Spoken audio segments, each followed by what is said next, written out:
இப்போது நீங்கள் பார்த்து கொண்டிருப்பது திருச்செந்தூர் முருகன் கோவில் கடற்கரை.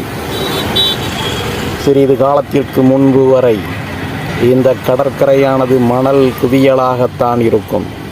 அதில் தைரியமாக நாம் கால்களை நனைத்து தலையிலே புனித நீரை தெளித்து கடல் நீரை தெளித்து வருவோம்.